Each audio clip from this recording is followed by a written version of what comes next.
Welcome to Thoughts on the Market. I'm Jim Egan, co-head of U.S. Securitized Products Research here at Morgan Stanley. And I'm Jay Backow, the other co-head of U.S. Securitized Products Research. And on this episode of the podcast, we'll be discussing U.S. home prices. It's Wednesday, September 13th at 11 a.m. in New York. Jim, mortgage rates are up over 100 basis points since the beginning of the year. But I hear you are turning more optimistic on home prices. What gives? Well, the first thing that I would say is that home price data is pretty lagged, and that an increase in mortgage rates is not going to be felt immediately in the data. For instance, let's assume that the last week of August ends up being the peak in mortgage rates for this cycle. When would you expect that rate to start showing up in actual purchase mortgages? So if the peak in mortgage rates is the end of August, we will get data on people applying for the mortgage the following week from the Mortgage Bankers Association. But it takes about 7 weeks right now to close a mortgage. If the peak was at the end of August, the mortgages are probably closing towards the end of October, almost at Halloween. But if it closes in October, Jim, when would we actually get that data?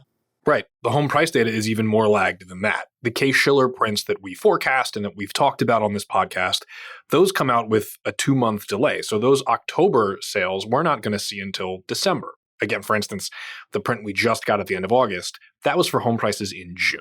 So, in other words, we haven't seen the full impact of this increase in rates yet on the housing market and the data that we can see. But when we do, what's the impact going to be on home prices? Well, we think the immediate impact is going to be on a few other aspects of the housing market, and then those aspects are going to potentially impact home prices. The most straightforward level here is affordability, right? That's an equation that includes prices, mortgage rates, as well as incomes. And so we're talking about the mortgage rate component. Now, one thing that you and I have said on this podcast before, Jay, is that affordability in the U.S. housing market, it's still challenged, but at least so far this year, it really hasn't been getting any worse. That's not the case anymore. Affordability is still very challenged, and now it's started to get worse again. By our calculations, the monthly payment on the median priced home is up 18% over the past year, and that's the first time that deterioration has accelerated since October of 2022. 3-month and 6-month changes in affordability have also resumed deteriorating after those were actually improving earlier this year. So if homes are getting less affordable, presumably home sales should fall? We think that would be kind of the probable impact there, and it is something that we're seeing. To be clear, affordability is not deteriorating anywhere near as rapidly as it did in 2022. And we don't expect the same sharp declines in home sales, but this really does give us further confidence in our L-shaped forecast. And if anything, it could provide a little more pressure on existing home sales, but we're also seeing the impact on the supply side of the equation. But wasn't the supply side already incredibly low? For instance, our truly refinanceable index calculates what percent of the universe has at least 25 basis points of incentive to refinance. It's at less than 1% right now. The average outstanding mortgage rate for the agency market is 3.68%.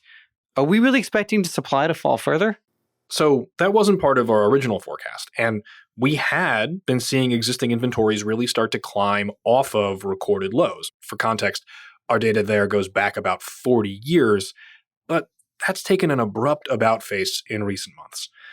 The 13% year-over-year decrease in inventory that we just saw this past month, that's the sharpest drop since June 2021, with a contraction coming through both new and existing listings. As affordability has resumed its deterioration with this increase in mortgage rates, home builder confidence actually fell month over month for the first time this year. Now, tight supply should continue to provide support to home prices, even as affordability has become more challenged. And so what does that support for home prices end up looking like? The short answer, we expect a return to year-over-year growth with the next print that we're going to get here at the end of September. Case-Shiller, year-over-year, has actually fallen for each of the past 3 months.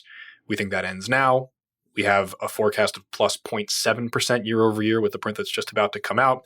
And that would be a new record high, with home prices then surpassing their levels in June of 2022, at least for that index.